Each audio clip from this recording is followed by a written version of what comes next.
Hello, this is Mike, NoStressMike.com.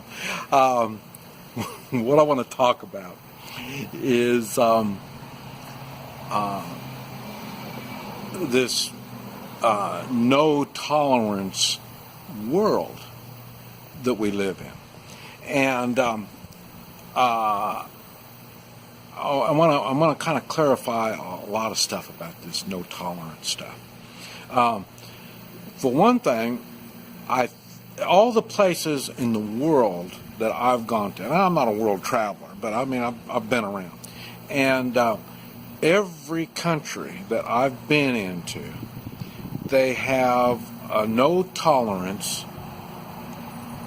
view of violence, and they call violence, somebody hitting you or slapping you or doing anything like that, that's violence. And right offhand, I want to say the law in all countries except for the United States that I've been to is, I think so. There's no self-defense, and there's no tolerance for violence. In other words, if two fight, they both go to jail. You don't just defend yourself. Some places even have courts, and you don't defend yourself in court because you were doing violence. You know what I mean? So why you did violence, they don't care. You just don't do it. So so both people involved, or if it's a riot, everybody's arrested and stuff like that. It's you're dealing in violence, so no tolerance. And this is what I don't like when I see it in schools. They don't know how to handle violence. And so since they don't know how, they do the no tolerance rule. And to me, that makes me really see that these schools aren't qualified to have our children. Because as children, we are expressing ourselves. We're learning to control ourselves. We're learning a lot of stuff. We're developing. And I mentioned when I was in China, the people are real submissive. And it's even when they're young, when they're little, they teach them to be submissive. That's what they teach them. And so when they get older, now it's hard to, all right, okay, when you're being young, you want to get out, you want to wrestle around with your friends, and somebody's going to knock something down, break stuff, and stuff like that. Well, they don't want that. There's none of that kind of stuff. There's times, and I don't know, maybe you all are a little bit different than me, but when I was in school, there's many times I had people say, well, they're going to beat the hell out of me. Okay. And seldom as a minor, I had people say they're going to kill me. Most of the time, they're just going to beat the hell out of me. And normally, that was their mindset. So you knew, you've been in and I say I don't do bars, even though I own 2 bars, but I don't do bars. But you'll be in a bar and they say, we're going to go outside. I want to beat the hell out of you. Okay, well, they don't say, well, come outside, I'm going to kill you. They want to. That's the way bullies express themselves, is they're going to beat the hell out of you. And so you need to learn how to defend yourself from these bullies. In the United States, outside the United States, they don't. And that's because they want the people to be used to being bullied, because that's what the government does. It bullies them.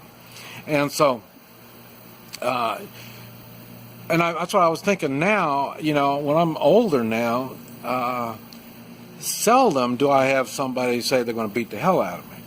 And normally I'm in situations where they're military, police, bandits, rebels, whatever. They're set up for deadly violence.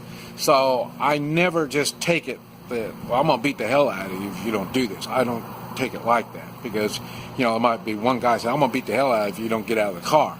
Well, that sounds, I mean, on normal, I'd say, well, that's okay. You know, I can handle that. But the thing is, he might say he's going to beat the hell out of me, but the 10 guys with him, with rifles, you know, that's not going to be like that. You know what I mean? I can't get out and defend myself.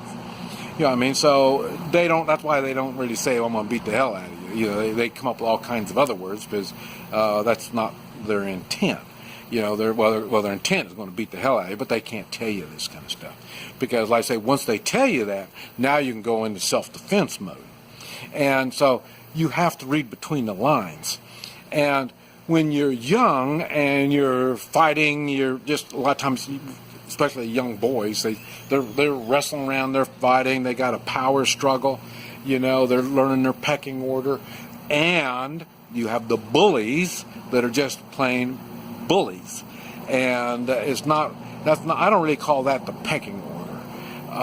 It's more like I say, they want to prove something to you, and what they want to prove is they're dominant to you. That's what they're proving.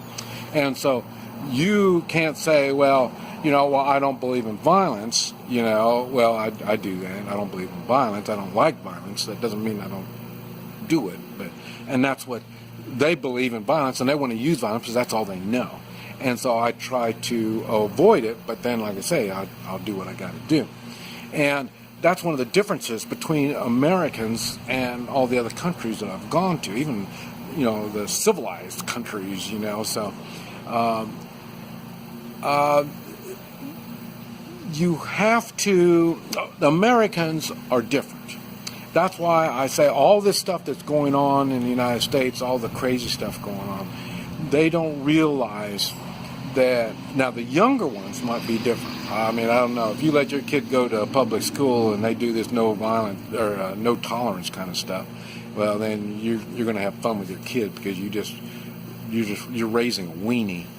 And that when they learn to be strong and be able to stand for themselves, it applies once you get older.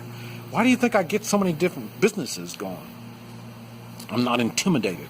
I'm not scared of who I'm in, because it's the same stuff you learn in violence. It's the same thing you use in competition in whatever kind of business you're in.